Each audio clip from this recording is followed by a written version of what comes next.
right, so if you want to check YouTube, we should be streaming. We should be live. We should be ready to go, much like this Yankee Boston game. Let's go. I do gotta say I love the fact that the Yankees and Boston are playing each other. I just just for a wild card game, you get that rivalry. I mean, it's not. And then winner's going to really... get Toronto. So I mean, it's going to be an all AL East for the first like 2 rounds. It's almost like division round and division round. Got okay. You know what I mean? And the Cubs pulled off the win. The Tigers pulled off their win. Didn't the Tigers pitcher go like off? Scooble, yeah, 14 Ks, I think. That's one hell of a way to start. Hey, we're talking sports here. Let's get this show started. Oh, we gotta get. All right, we're just doing this prelude for the YouTube. Our YouTube peeps. And right now it's just me in there, so no prelude for the YouTube. All right. peeps. Hey, listen, even better because I didn't miss anything yet. Exactly. Let's go. All right, so that.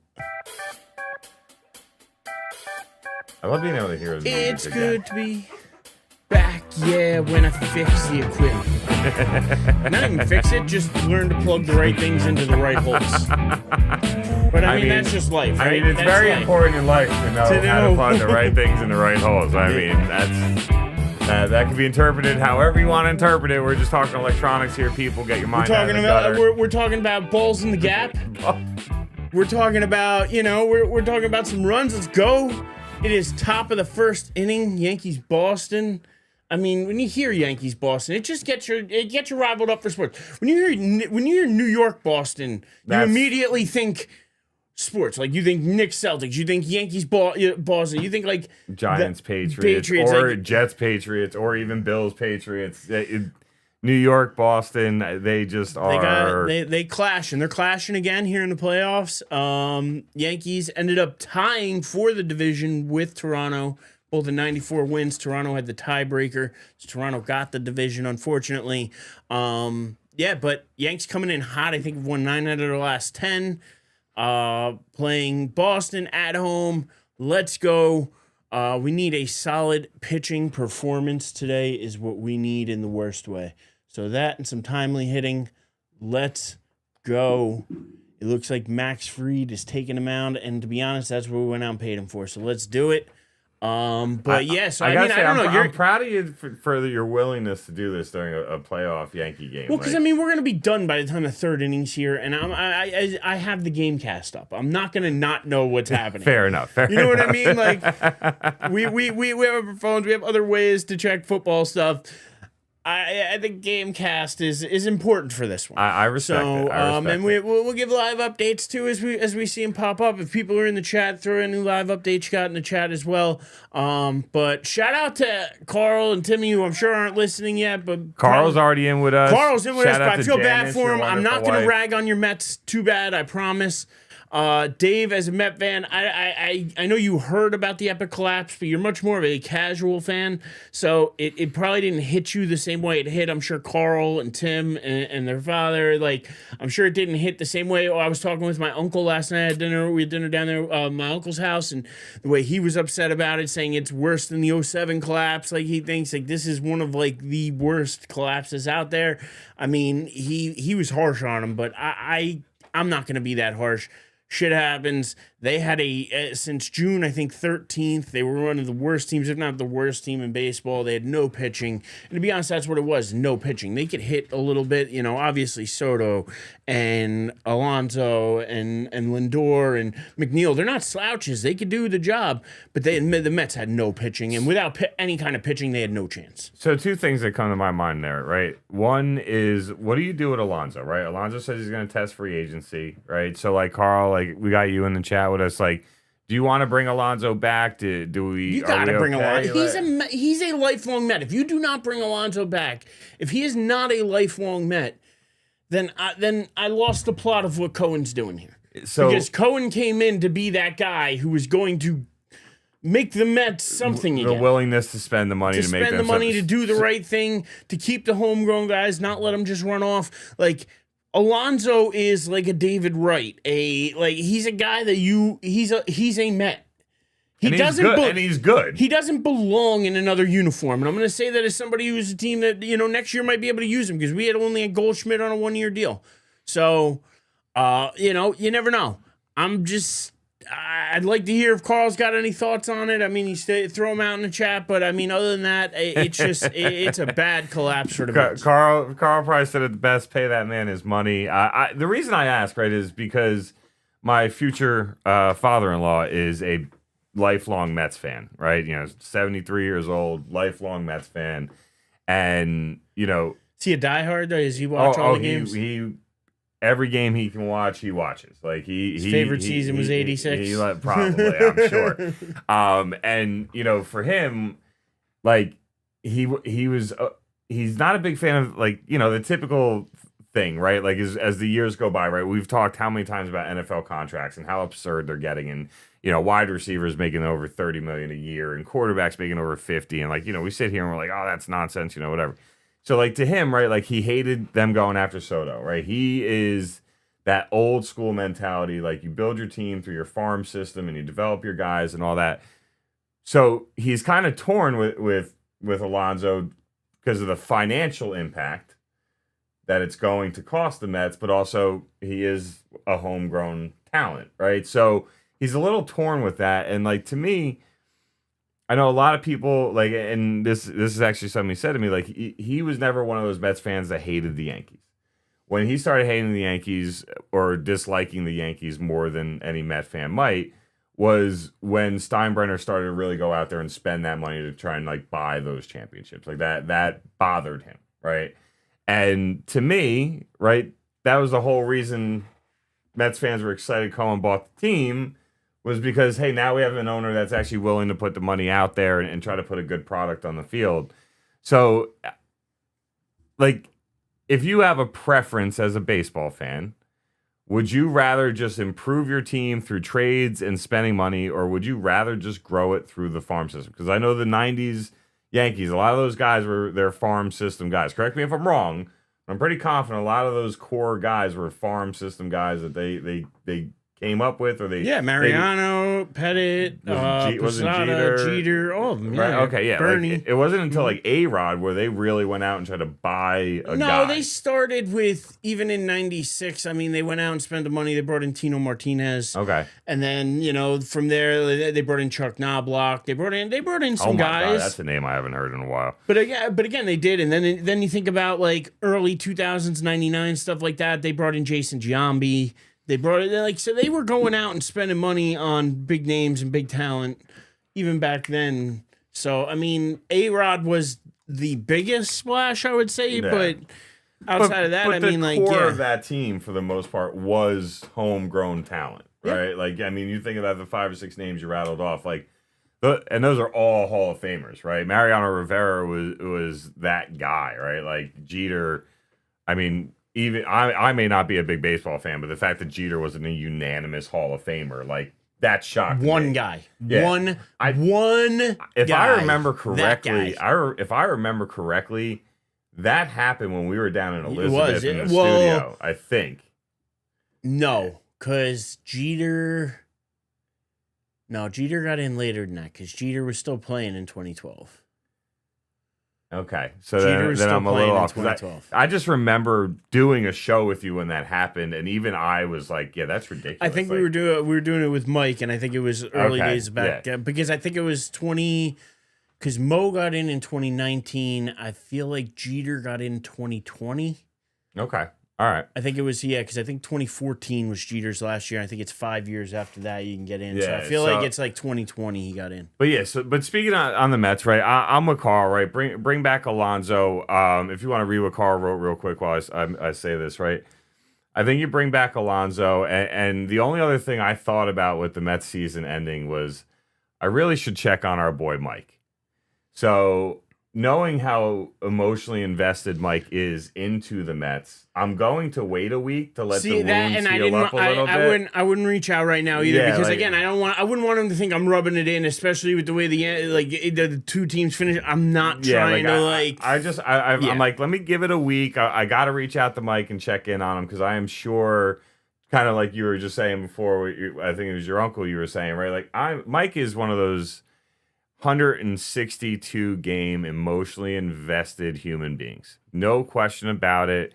And my thoughts are with him.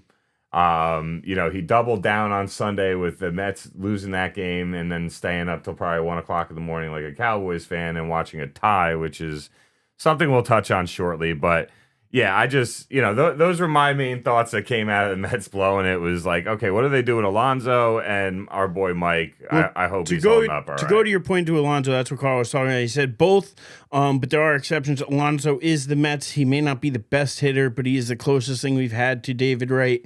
If he goes, that would be very difficult to deal with. And again, I think it would go against everything that Cohen came in here standing for.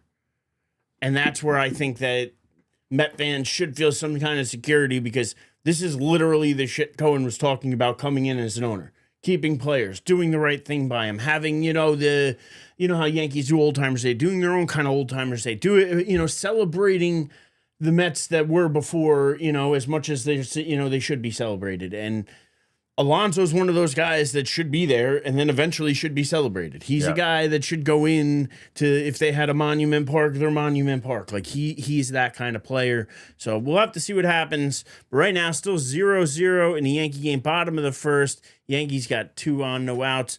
But we're going to keep this show rolling because it is time for some week 4, week 5 action. Week 4, we're going to kick it right off with your Cowboys, because who ties? It's like, you ever hear the old saying, it's like kissing your sister? Like, it's got to be the worst thing out there, because you get no satisfaction from either side as a team. Like, you get nothing out of it. Like, you get literally nothing. It's like you didn't even play. You might as well have not even shown up on Sunday and played the damn game. Like, what are you doing with a tie, man? Tell me about it, because Jerry looked happy about it. So. He did. He really freaking did, and it blew my mind. And look, I sat there when that game started. I'm like, I'm going to be in bed by halftime. Like, this is going to be a whomping. Like, I will be in bed by halftime. One of the best defenses in the league. Dallas missing CeeDee Lamb, 2 starting offensive linemen. Pickens showed up, though. I'll tell you what. He had a good game. Hey, got me my first win in our iHeart Fantasy League, by the way. I put up, 190 that I added to this man's winless season in another league, so that was fun as well. But anyway, so I've heard the whole kissing your sister thing, right? And to me, it felt more like we've all had this moment, like from a male perspective, right? And I would be shocked if females don't have this same perspective, right? That person that your whole life you wanted that night with that person, you just wanted it, and it never happened, and then finally the night happens, and it's over, and you just lay there, and you were beyond disappointed, because you're just like, that was nothing like I was hoping it was going to be. That was boring. Whatever words you want to use is PG. We try to be PG or PG-13 maybe. We're skewing a little left of PG. Occasionally NC-17, but we try to stay away from that rated R. But that's how I felt. I went into that game expecting complete and utter disappointment. I'm shutting it off by halftime. I'm going to bed.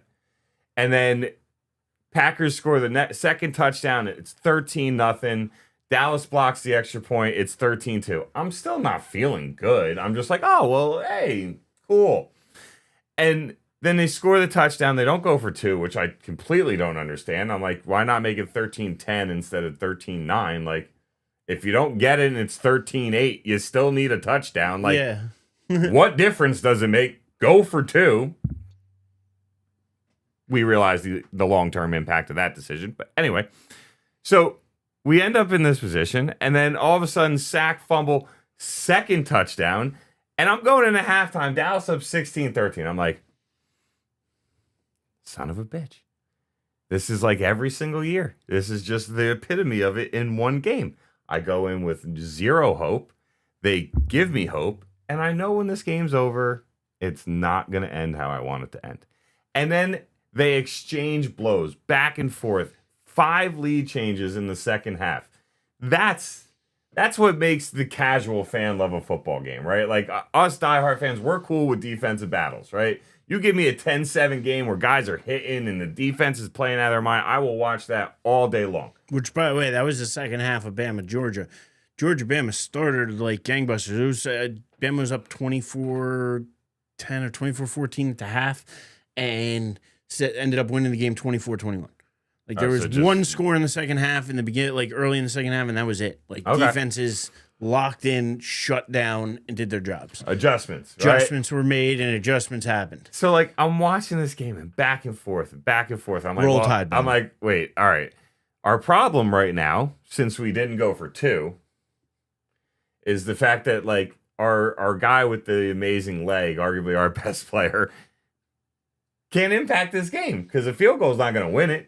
No. Field goal is going to make us lose by 1, so you're not going to kick the field goal. And we score the touchdown, we go up, Green Bay drives down, kicks the game time field goal. I'm like, all right, off to overtime we go. Dallas loses the toss, now with the new rules in overtime, which we can talk about if you want to talk about. Not really sure how I feel about them, but strategically, if you win the toss, now you're deferring because it lets you know what you need to do. Right? If they score a touchdown, you know you need a touchdown, which means you're playing in fourth down. Every play, you're willing to go for it on fourth down. Whether it's 4th and 30 or 4th and 1, you know you're going for it on fourth down because of the fact that team got the ball first, scored a touchdown. All right, cool. So Dallas goes down. You get 4th and goal on the 4-yard line. Now, I know you well enough, but I'm still going to ask it for anybody that doesn't know you well enough. Are you kicking the field goal or are you going for the touchdown? Knowing the other team's going to get the ball no matter what you do. Are you going for it or are you kicking the field goal? Kicking the field goal. I'm going for it. I'll be right back. Because in my opinion, right, this offense has ran roughshod over you all game long. So you have to expect them to score a touchdown. So, in other words, to me, kicking a field goal is saying, hey, we're probably going to lose this game because we're going to give up a touchdown. They kicked the field goal. I would have went for it. You don't get it? They've got to drive at least 60 yards plus to get within field goal range and try to win the game. Just saying. You go for it. In my opinion, that's what you do. They don't. They kick the field goal. Lo and behold, Green Bay drives down the field, gets to field goal range, gets in touchdown range, and some way, somehow, completely botches the management of the clock, like completely and utterly botches the management of the clock. And yet the home field advantage, one of those things, can tend to be the clock operator. And somehow the clock operator jammed his finger down on the stop button with 1 second left so that Green Bay could kick the ball and tie the game. You're the clock operator for the Dallas Cowboys. Slow down a little bit. Did you do it the right way? Yeah, probably. But if you didn't hit it, how many people would have done anything about it or said anything about it other than Packer fans? But he jams on it, stops the clock with 1 second. Green Bay kicks the field goal, ties the game, and I just sat there. And I'm like, I don't know how I feel. I'm mad on one hand. I thought they should have went for it. Go big or go home. Your defense can't stop anything. No, but you got to kick the field goal. Look. You got to. Analytically, right, you kick the field goal. I get that. But no, your not analytically. Can't stop anything. So if they stop you and you don't get that touchdown, meanwhile your offense has been rolling and you have their defense reeling for the last 3 quarters, go for it. If they stop you, they've got 1st and 10 on their own 4-yard line. Now, I think Green Bay would have drove down, kicked the field goal, or scored a touchdown and beat Dallas anyway. But you're a 1-2 team that has a defense that can't win. Now you're 1-2-1. I know. With the number 1 offense in the league in points per game and yards per game, and the 32nd defense in points per game and yards per game. That is the recipe for a 500 season. And now with the tie, they can actually have a 500 season. They probably will. 8-1. They probably will. It's coming. And they're going to be on the outside looking in and win enough games to stay out of the top 10 in the draft. And we're going to be in the same damn position next year. I am so... I'd rather be mad that they lost or happy that they won than feel how I feel. Because honestly, I thought they were going to get blown out. So even if they lost, I would have taken the moral victory aspect of it like I did with the Philly game and been like, all right, we lost to the better team. It is what it is. Our team sucks. Our defense sucks. Nothing we can do about it. You know what's better than moral victories? Real ones? Yeah, real ones. Yeah. I mean, like Jackson Dart guy. Yeah, I mean, it's great you got to experience your first one. It only took the first month. I mean, that was great. I will say, after he scored that rushing touchdown, his first touchdown of his career, his little dance that he did or whatever, I watched that and all I thought to myself is, that's the personality you need. You need to be one of two ways to be the New York Giants quarterback. You either need to let everything roll off your shoulder like an Eli Manning, where you don't care about reporters, fans. You just go, you do your job, and you move on. Or you need to be like a Danny DeVito and have that cocky attitude of, I deserve this, I belong here, and I'm going to show every single one of you why I do.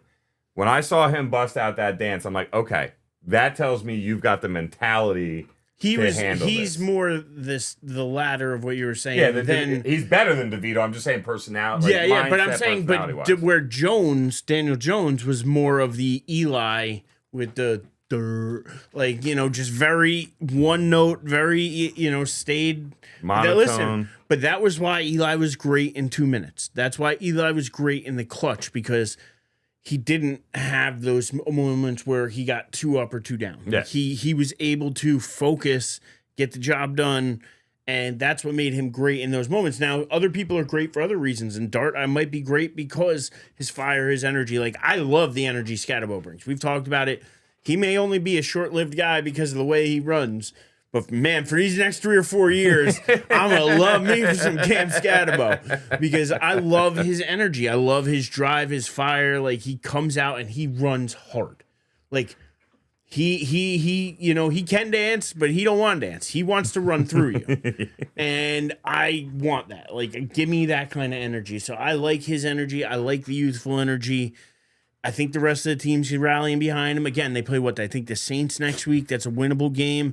Then they come home. I think they get San Fran at home or something like that, or somewhere around there. Like, they got the Saints Sunday, Philly Thursday, and then San Fran, and then Philly the following Sunday.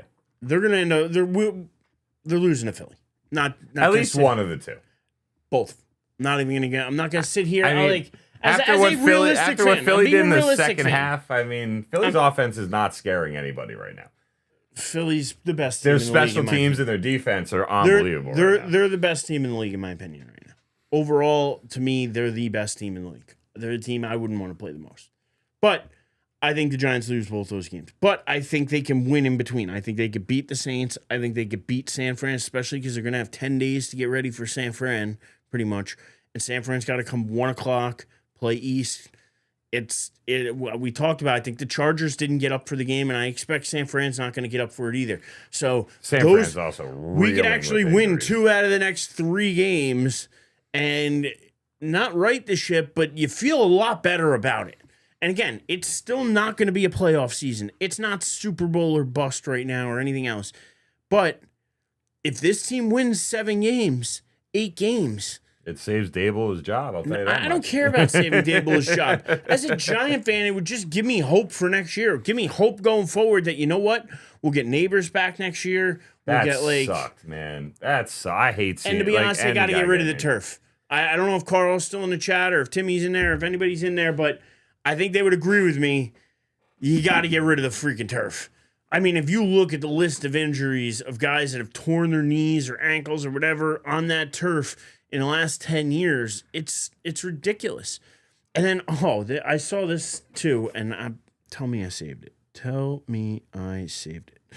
Because it was a very interesting stat line that I saw that I was like, wow, okay, yeah, so here it is.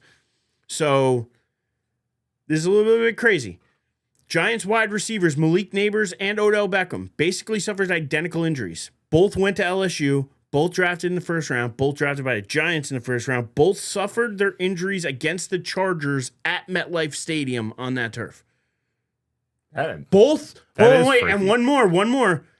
Passes thrown both by Ole Miss quarterbacks, Eli and Dart. That is crazy.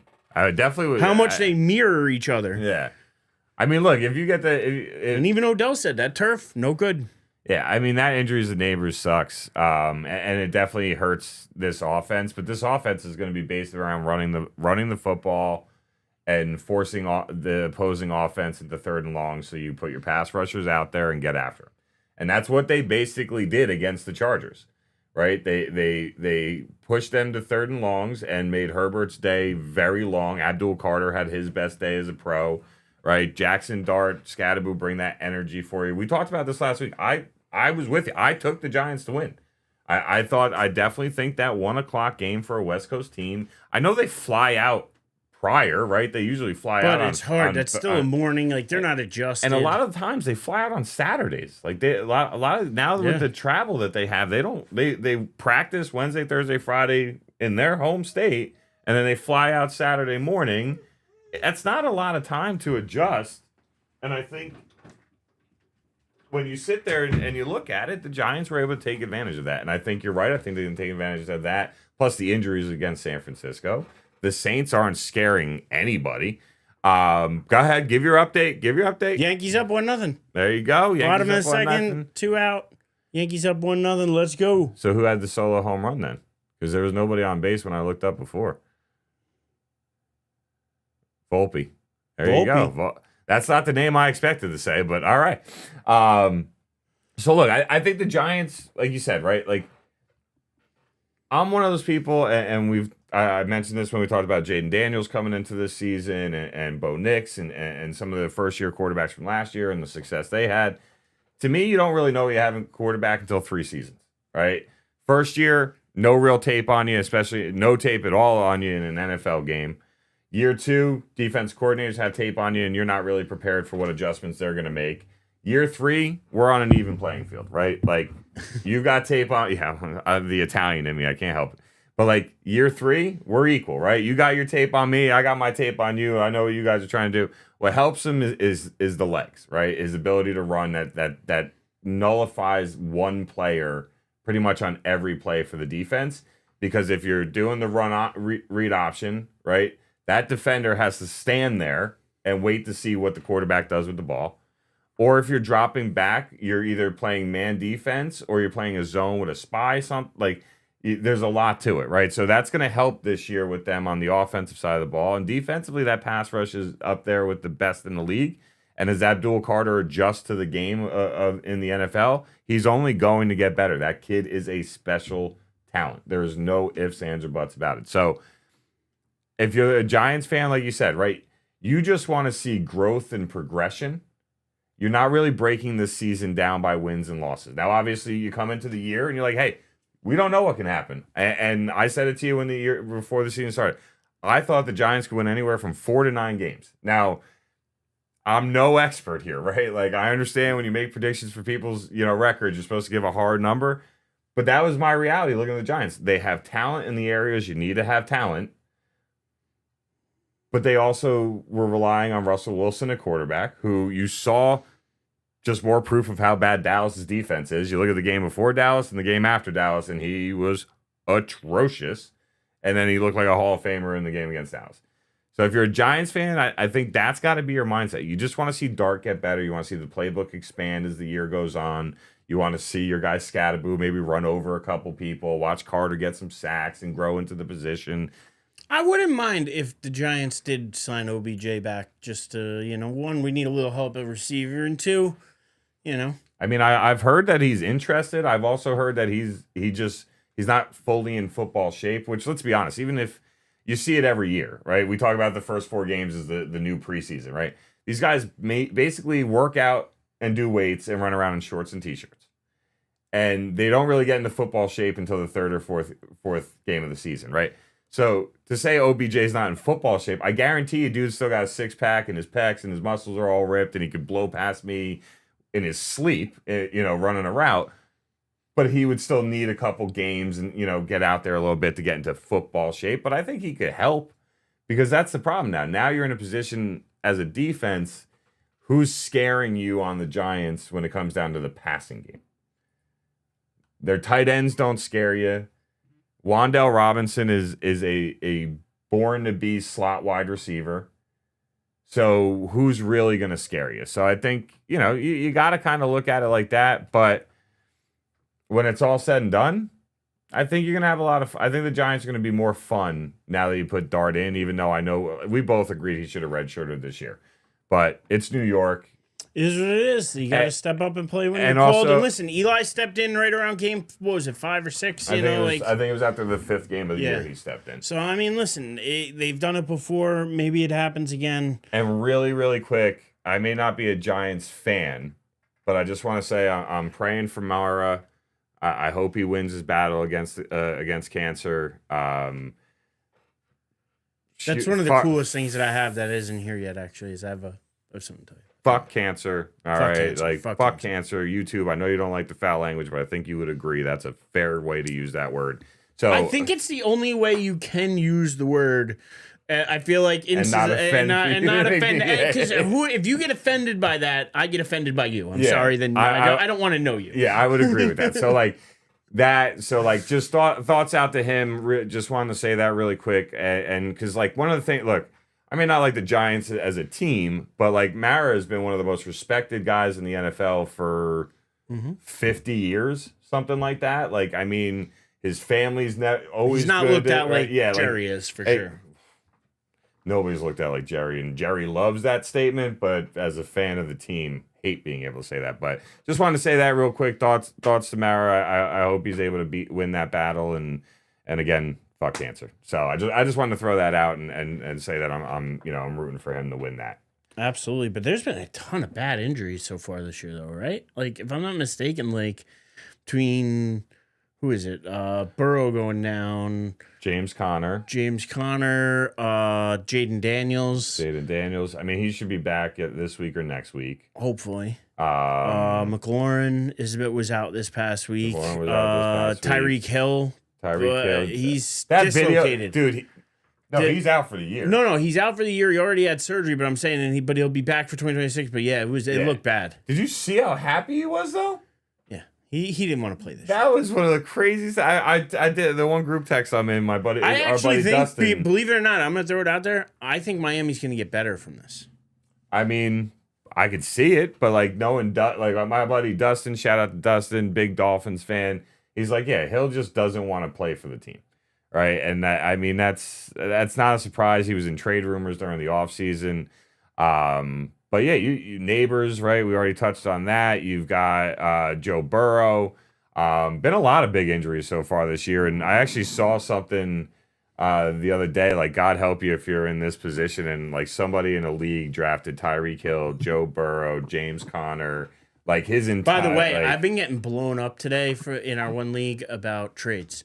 Because especially with Tyreek Hill going down, Joey's been blowing me up. Chris, there's been a bunch of people reaching out today, all going, "Hey, you interested in a trade?" Because they all see that in that league I'm not doing too well, so they all think that Joey's been trying to throw draft picks at me and stuff. I don't know. We got to see where it goes. I'm always hesitant to make trades in that keeper league because the draft picks are very valuable, but also that pot is very valuable. So it's yeah. Do I just go all in for this year? And that's the part that bothers me, right? With fantasy football, you could have the best team on paper, ain't guaranteeing you anything. That could be a first round. I mean, the one year I went 12-1, all amped up, bye week, hype. That was the year Brady set the in 2007 when Brady had Moss. I had Brian Westbrook. My team was unbelievable. Knocked out in my first playoff game. Didn't touch the money. It was cool. Hate fantasy football. I love it right now, but I hate it. Who we got? And with that said, we are joined by Mr. Eric Pfeiffer. How you doing tonight, my friend? Yo, what's up, boys? Hey, Dave, to touch on what you just said, man, my best teams have gone into the playoffs in the bottom seed 500 because all year, I'll start 0-3, and then all year I'm just grinding it out, waivers and moves and all that, Some of the leagues I play in are tough to get trades, so not a lot of trades. But I don't know, man. It's about starting slow and being able to work that waiver wire the right way. Like, unfortunately, this year I think I drafted okay, so like I started out on top. So I haven't really got any of the top waiver picks in my leagues, but my best teams have always been going into the playoffs, like bottom 2 seeds. Around 500, a little above 500, and then all of a sudden just rolling by the time we hit the playoffs. Hey, just like real life, you gotta be playing your best at the when it matters most, right? Because you're engaged, you know what I mean? Like it's easy to get complacent in fantasy football and think you got it when you're like 12-1 or whatever you say, you know what I mean? But when you're grinding it out, trying to get them last 2 seeds, like you're engaged the entire time and you know exactly what's going on and you know all about the matchups and everything because you had to be on it the entire year. Yeah, that's where I usually kill myself is a lot of times, well, especially when we do the show Tuesday nights, right? Like when we were doing it prior to me being a father, right? I'm getting here at 7 o'clock. We're going to 8:30. I'm getting home at 9 o'clock. I got to eat dinner, shower, take the trash out, take the recycling out, whatever it is. So by the time I sit, it's 10:30, and I'm like, I just want to take a couple hits off my joint and go to bed. Like, so like waivers don't even pop in your head, right? So that's been one of the pros of us rapping earlier, right? I got Stephanie down. It's like 8:30, 9 o'clock now when I sit down. So then I take like my little break, and then all of a sudden my brain's like, oh wait, waivers. And now like I'm like, okay, let me get involved. So like Quentin Johnson, for example, right? I paid more for him than I should have. I got a little overly excited after his week 1 performance. But I played him this week, helped me get my first win in our iHeart Football League, right? So like, yeah, waivers are key, man. It can make or break you. It's just a matter of like ours is a bidding one, right? Like it's no waiver wire order. Yeah. It's just, hey, you get $100 for the year, you make your move, and you either get the guy or you don't. But thankfully in our league, if you don't get the guy, you don't lose the money. That's one thing I do like. If you lost the money, I'd throw a gavel down. That's tough. But Fife, how we doing, my man? I'm doing pretty good, man. I'm hanging in. I'm just getting home from some overtime, so I figured I'd give a quick call and see how you guys were doing.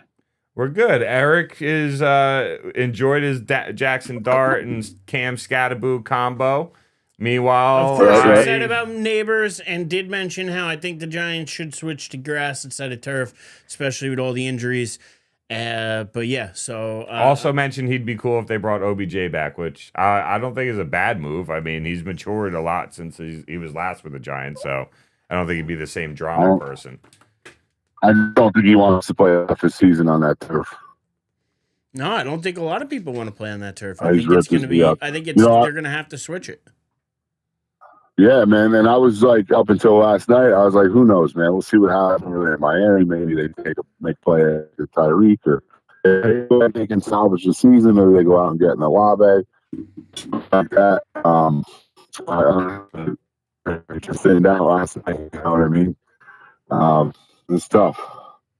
It's tough. But the Jackson Dart thing. I'm a kind of wait and see kind of guy on there. But, very good week. It was a fun to watch game. I like his toughness. Hope he doesn't hurt himself. But also, I think, there were some things they were able to throw at the Chargers that they weren't expecting because it was just and nobody had any film on them. So that's breaking up a little bit, buddy. Breaking up a little bit. Sorry, can you hear me now?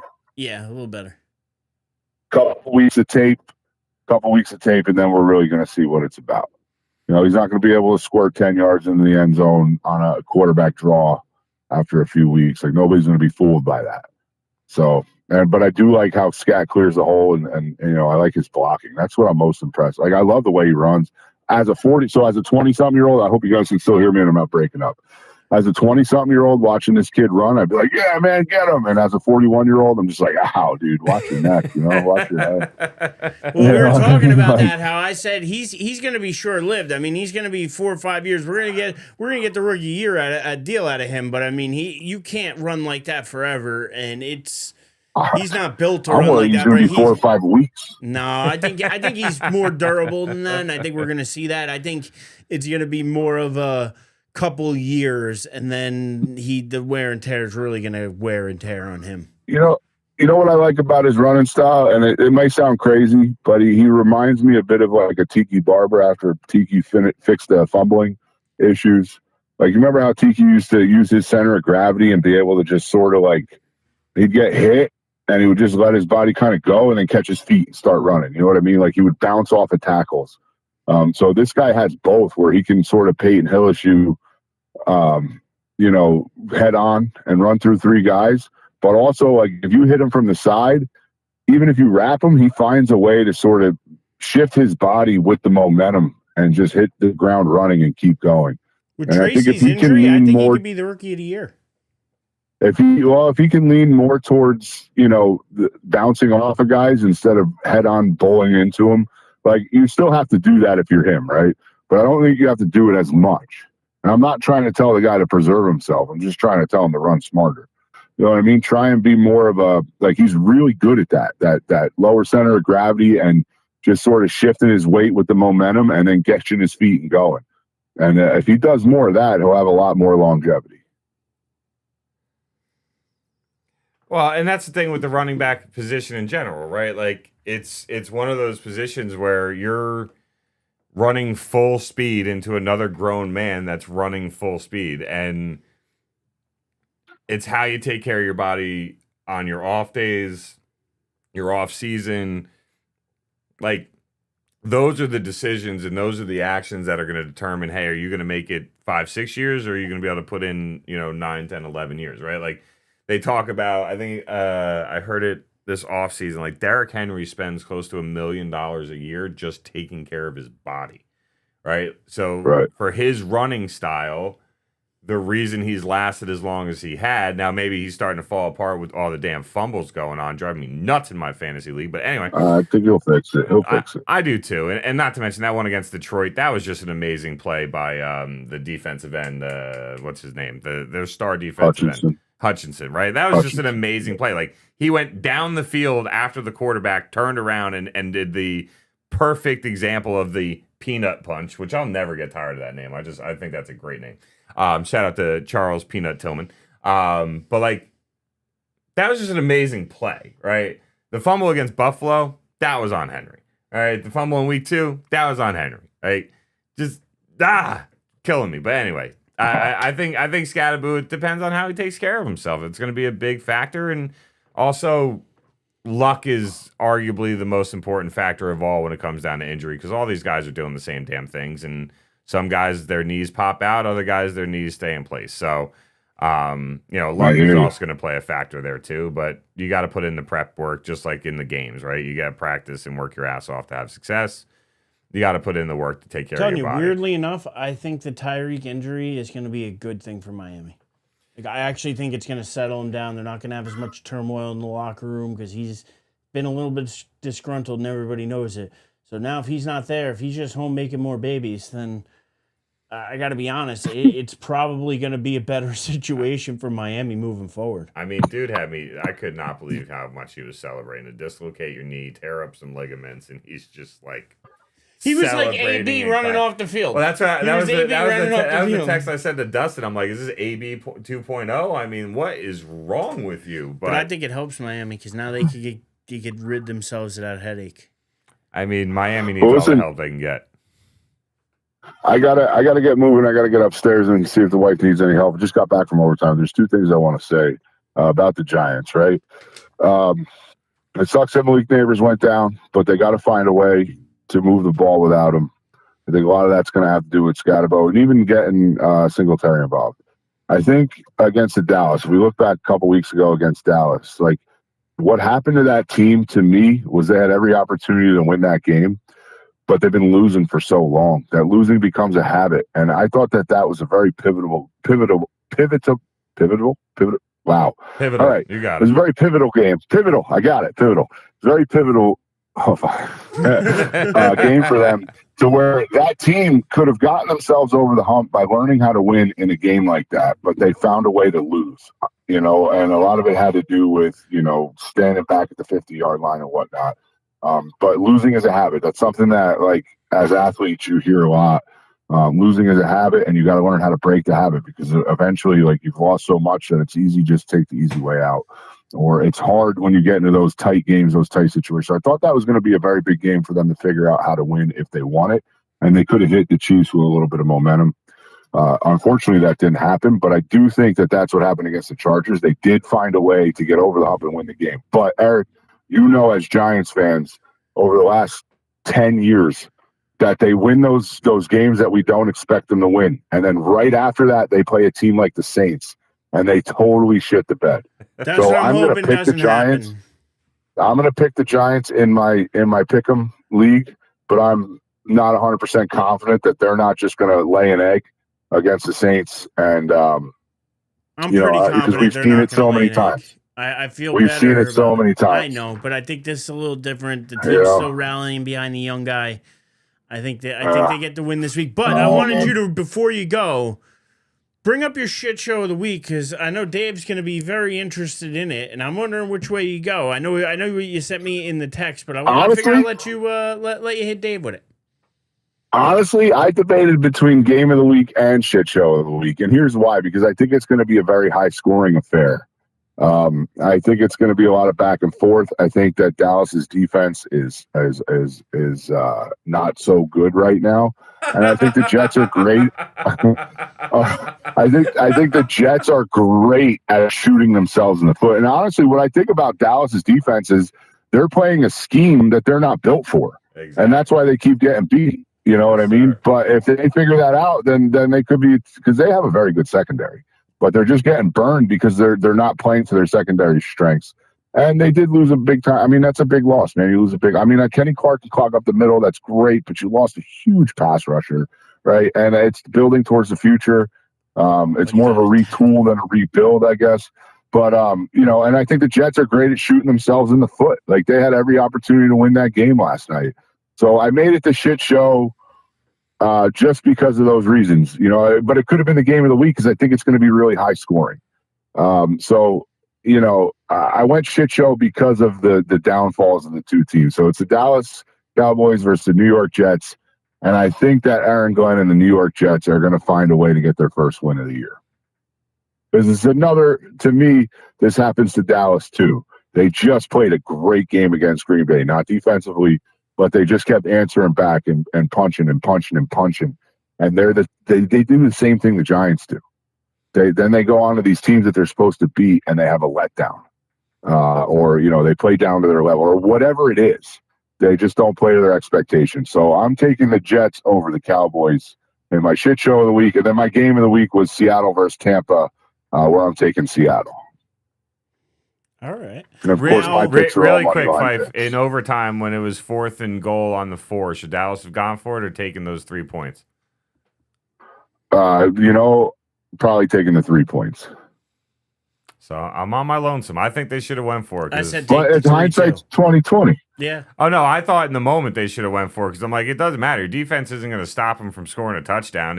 If you don't get it, they beat you by a field goal instead of a touchdown. Like, it don't matter. Like, I mean, I had Dallas losing that game no matter what. So the tie, I still don't know how to feel though. Just gross. 4th and 2. I'm with you. 4 yards is a really, really. Yeah, it's 4th and mid. That's not 4th and short. All right. That's 4th and 4 in the NFL in overtime against a Green Bay Packers defense that is, pretty. I mean, they had a rough outing against Dallas, but Dallas has a good offense. They get Pickens and Ferguson working, and offense. Yeah, they're the number 1 offense in the league in yards per game, and 32 in the league in yards allowed per game. They give up their 7 secondary receivers are nothing to turn your back on either. Like Turpin, those guys can make plays. Yeah. You know what I mean? So they lost CD, but I feel like with Pickens to me is a number 1 wide receiver. He just had Junior Whopper hands Kenny Pickett throwing him the ball, and then over the hill Russ throwing him the ball, which we found out. You know what I mean? So I just feel like Pickens is a true number 1. You have 2 true number 1s. So when CD goes down, you still have a number 1 wide receiver in your lineup. And then you have probably one of the best underrated tight ends in the game, right? So what if he hadn't scored a touchdown in a couple years or whatever it was? He got one last game, right? Yeah. But Ferguson is like, if you need a 3rd and 4 or a 3rd and 7, like, he'll get open at the sticks. He'll find a soft spot if they're playing zone, or he'll beat a linebacker man on man. So they have one of the better underrated tight ends in the game too.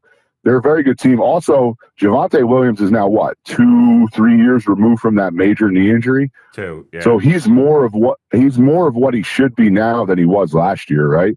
Like this happens. So if you play fantasy, you know this. When these guys have these big blow up knee injuries, they come back the next year and everybody thinks, okay, they're back, right?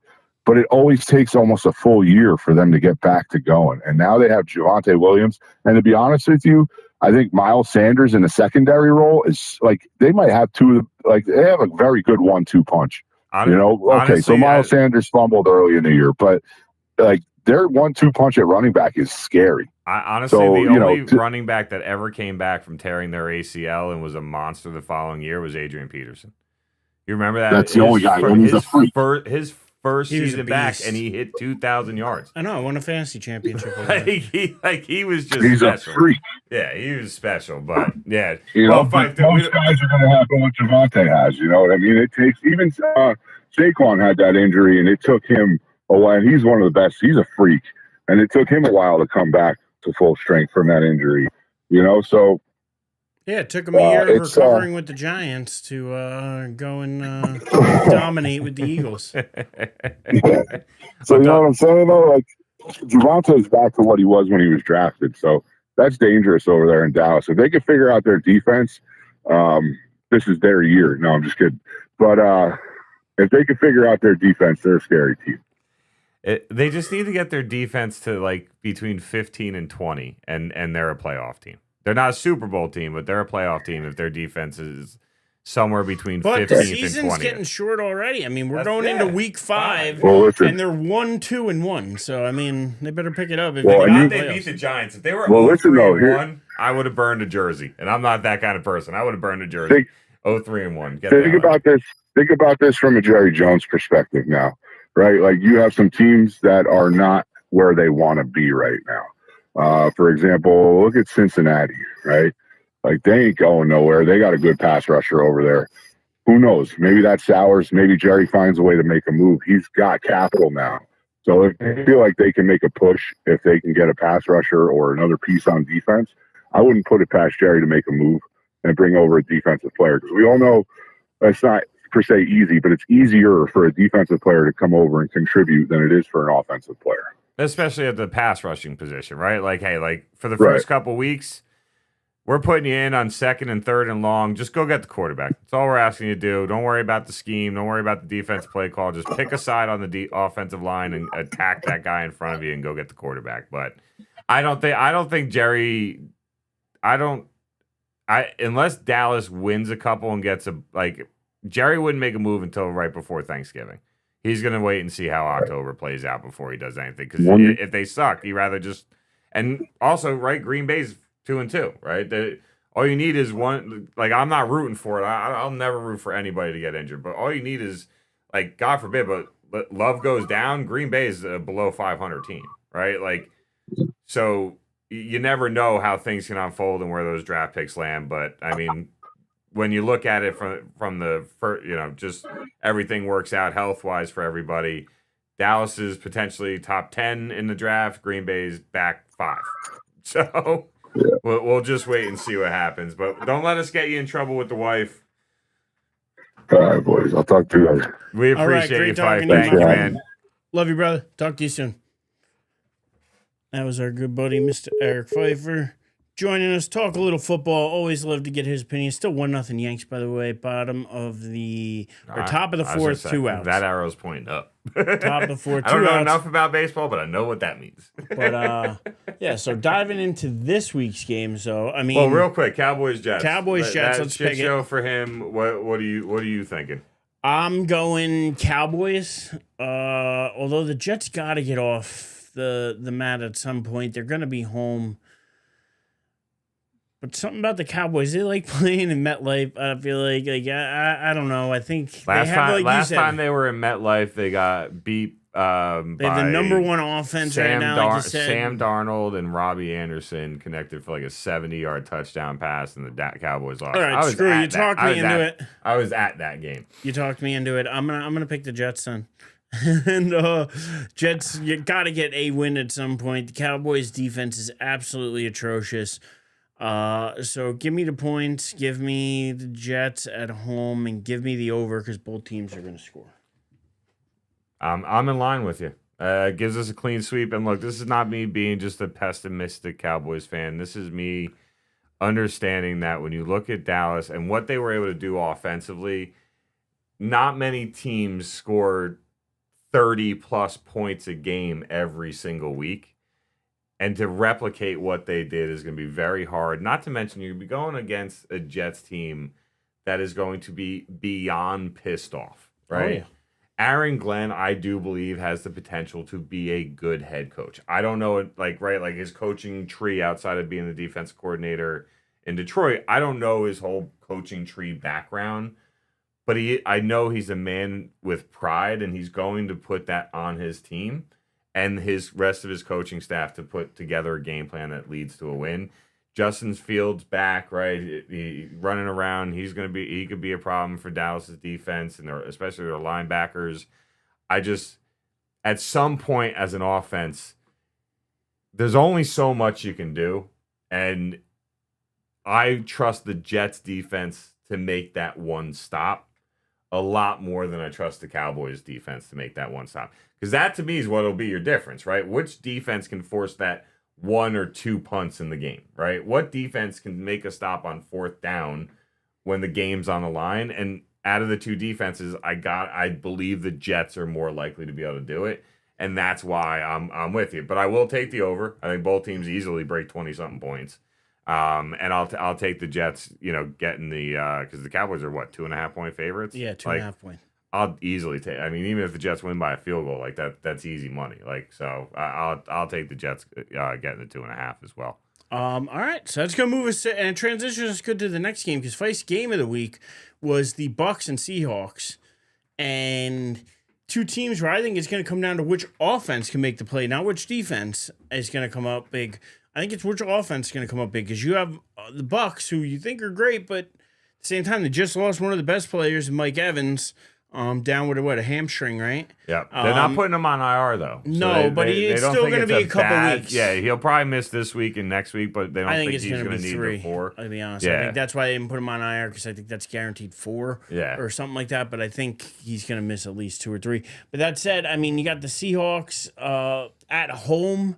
Usually that 12th man plays a difference.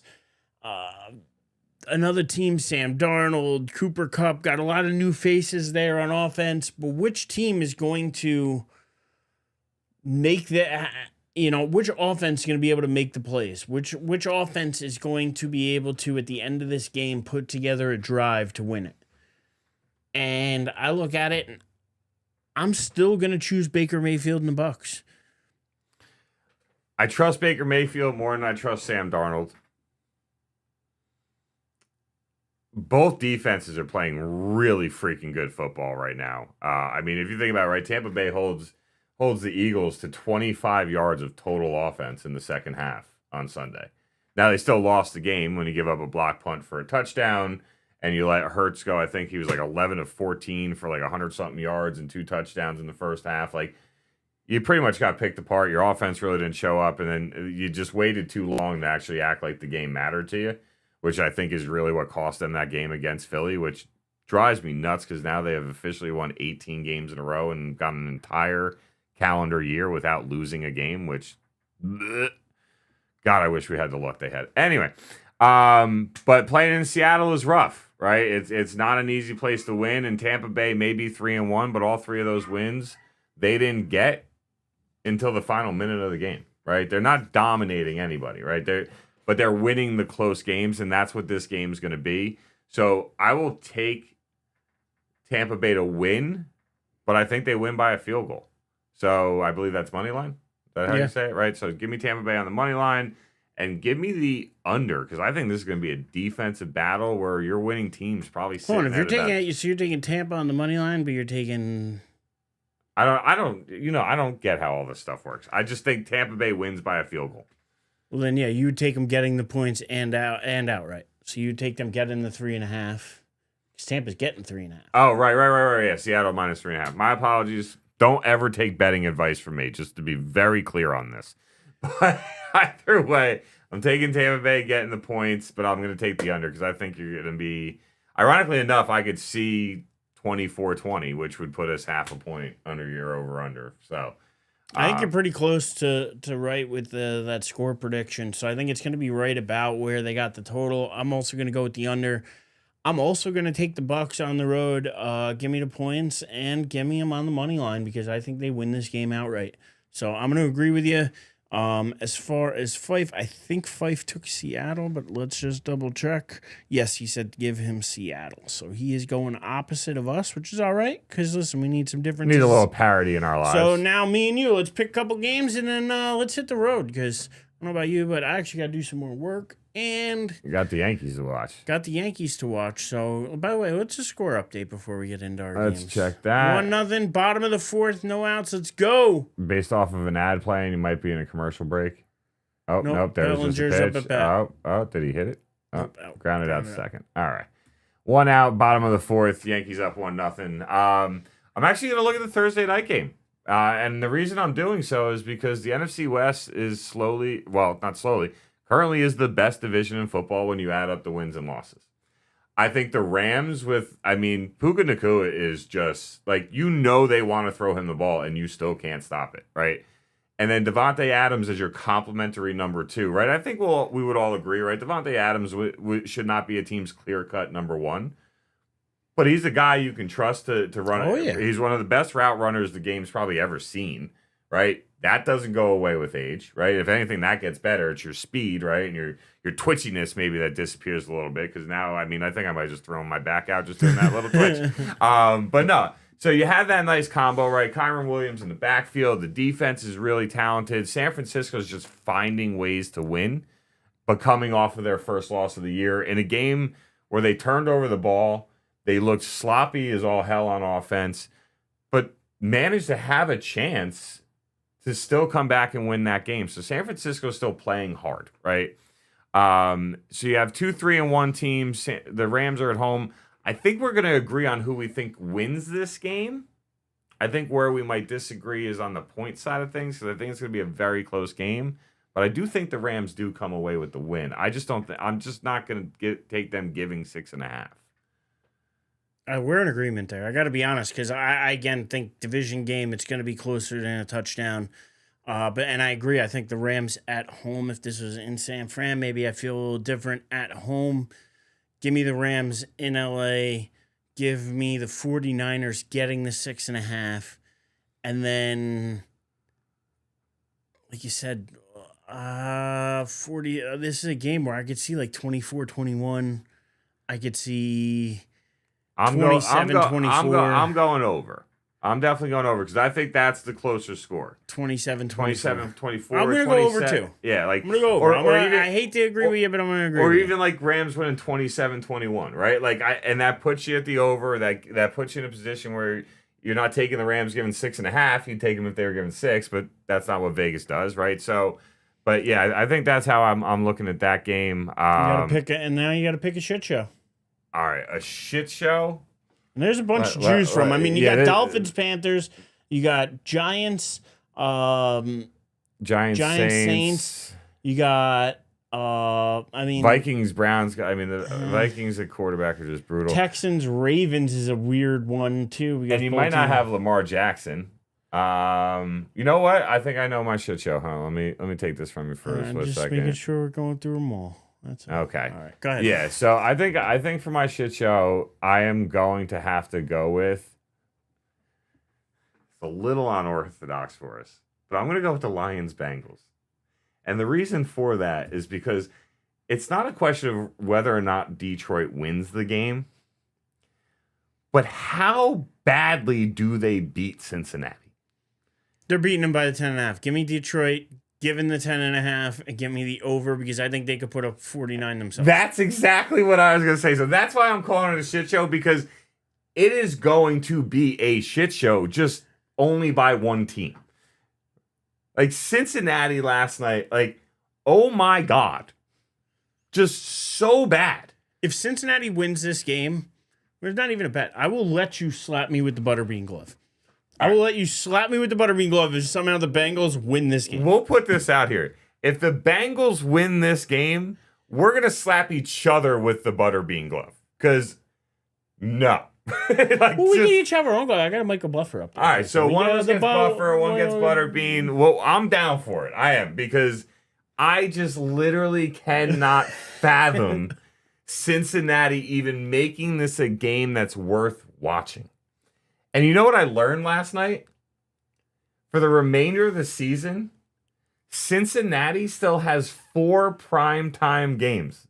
So Monday night, Sunday night, or Thursday night, Cincinnati plays in 4 of them. Which means you're not staying up late a couple nights as the season moves on, unless they do something at quarterback, and that offensive line is just so bad.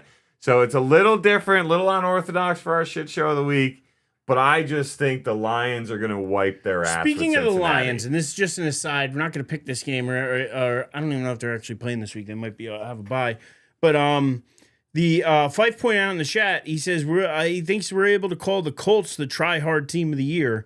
This year's tryhards, since the Lions are straight legit. Watching the Colts game gives me that try-hard feel. So right now they may get the try-hard award for sure. So I just wanted to shout that out because that normally goes to the Lions. I mean that was an Lions original award. So that being said, all right. So you gave me a game of the week and a shit show. I'm giving you my shit show of the week, and I was gonna go with the Giants, but I don't think they're going to be a shit show. I think they figured some things out. I think that game. So where I'm going with my shit show is give me the team whose number 1 wide receiver just blew out his knee. Give me the team that I think could get better from that. Playing in Carolina against a team that has 1 win already this year, which has got to be an improvement for them. They're another team that just can't. I can't wait until Bryce Young gets out of there. Because I don't think we've seen what Bryce Young could do as a quarterback. I don't think Carolina can develop a quarterback. I think they are inept. They're unable. They're like the Bears and the Browns. You just can't. And the Jets. You are never going to be able to develop a quarterback. Stop trying. Go out and sign somebody. That's it. Be done with it. Like bust out the checkbook and sign a legitimate guy. And not stress yourselves out over trying to develop somebody young because you can't do it. You cannot do it. Yeah. So that being said, this game is really interesting to me. Miami is favored, but that's only because the Panthers suck that badly. But they are 1-0 at home. I think the Dolphins get better from the Tyreek injury, though. So give me Miami. Give me Miami giving the points. And give me the over of 44.5 because I don't think that's a lot in today's NFL. I'm going to go with Carolina getting the 1.5. I'm going to go with Carolina winning outright because it's very rare a team wins by 1 point in the NFL. So, or 2 points even. So give me Carolina winning outright, getting the 1.5. And I'm also going to go with the over. I think Carolina, I've said this multiple times, I just think Carolina is one of those teams where they're invested in the youth. And when you have that, similar to the Giants with Dart and Scatterboo, there's just an energy that comes in that locker room. They bond with each other. There's a camaraderie. And I think you're going to see a team come out and just take advantage of a Miami team that's just really not good right now. And I'm going to give you an unorthodox game of the week. Monday night's game. Chiefs at Jaguars. Okay. And I say that because Chiefs come in 2-2. Jaguars come in hot, 2-0 at home, 3-1 to start the year. Interesting start for the Jaguars because nobody really looked at them as, a real contender. I mean, listen, people were interested in what Hunter could do. There's still, some faith out there for Trevor Lawrence, but ETN didn't look right. Like, they've had some issues down there with the Jags, but they've started this year hot. KC, a 3.5-point favorite. I actually think that's a lot for this game. With the way KC's looked and with the way the Jaguars have started, I think 3.5 on the road is a lot because that means on a neutral field, they'd be a 6.5-point favorite. Like, I don't know about that. Give me the Jaguars getting a 3.5. Give me KC on the money line, meaning I think they win the game straight up. I just think it's closer than the 3.5. And give me the over of 46.5. So Jacksonville's 3-1 because of their defense. It's crazy to think, right? Their defense and they're running the ball well. Trevor Lawrence has not looked good at all this year. At all. Kansas City had their best game yet against a Baltimore defense that has not looked good at all this year. When Kansas City's played good defenses, they have struggled. What helps them, right? They're starting to get some of their wide receivers back, right? You had Hollywood Brown and Juju Smith-Schuster get touchdown catches off of Patrick Mahomes this past week. I still think Kansas City's getting all their pieces in place. I still think the jury is out, but coming close to their ruling on what Trevor Lawrence really is in the NFL. I actually think this is a good game to pick because I don't think it's as easy to pick as it may have been 2 years ago, right? With that said, Kansas City on the road, going to Jacksonville, Monday night or Sunday, Monday night game. So an extra day of rest for Kansas City, extra day of rest for Jacksonville. I think I'm gonna take Kansas City as well. The spread though, I just got 3.5. Kansas City giving 3.5. I'll take Kansas City giving the 3.5, but I'll take the under. I think this is going to be more won by the defenses. Okay. So I will take the under, but give me Kansas City giving the 3.5. I do think they come out with the win because I think Lawrence is more likely to turn the ball over than Mahomes is, and I think that's going to be the difference in the game. So, and with that, boom. I'm going to go watch some Yankees. I'm going to eat some dinner. I know you want to get home. I'm going to go put the peanut to bed. Let's do it. Cute. So, why don't you tell them where they can find you, and let's get rolling. David Hastings 23 on Twitter, or X, formerly known as Twitter, D Hastings 23 on Instagram. I don't really post a lot on Instagram, mainly pictures of my adorable little daughter. But still, I'm there. You can find me. And find our unofficial third co-host, Louie, who was in here before, at Louie Aussie Dude on Instagram. You can find me on X at The Living Legend. You can find us on YouTube and Facebook and everywhere else at Champs Cast. That's Cast with a Z. Or, I'm sorry, Champs with a Z. I was going to say. Throwing it back to our old Sports Zone roots. So anybody out there listening really quick, the first 3 weeks, me and him were back in studio together. I had to keep asking him, wait, what's the new name of the show? He's like, Champs Cast and Champs with a Z. I'm like, all right, got it. Boom. Now I got it, right? Now I can't, now I won't forget it. Up. And now he's messing it up. So that's a nice little humorous moment for the two of us. But appreciate Fife, Carl, even Janice hopped in the chat. Timmy, if he if he doesn't listen now, I know he'll be listening later. But real quick, Janice's only comment in the chat was that's what she said when we were talking about the gaps and some of the other perhaps inappropriate statements. So Janice, love you dropping that line. That'll never Shout get out to old. Mama H in the Boss jersey that she hooked us up with. You can't really see it behind Dave right there, but hooked us up with a Kevin Boss jersey, so that's hanging. Shout out to Chris and Joey and anybody else out there listening. Mike, we're thinking about you. I'll check in on you next week. I know you need some time to let the wounds heal, so I'll reach out to you next week. Make sure you're doing good, but we appreciate all y'all. Boom, till next week. And I'll say it. Go Yankees. Go Yankees. Boom.